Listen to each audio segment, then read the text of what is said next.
Bradford College, we're investing heavily in industry compliant, industry leading future tech. So we're investing in the solar PV installation training modules and equipment.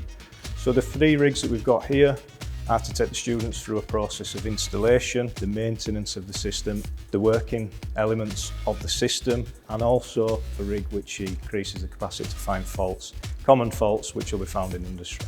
The teaching opportunities that come with these rigs that we're investing in are the opportunity to understand energy management systems, energy storage systems, and even down to an EV point where you'll be installing those on people's homes.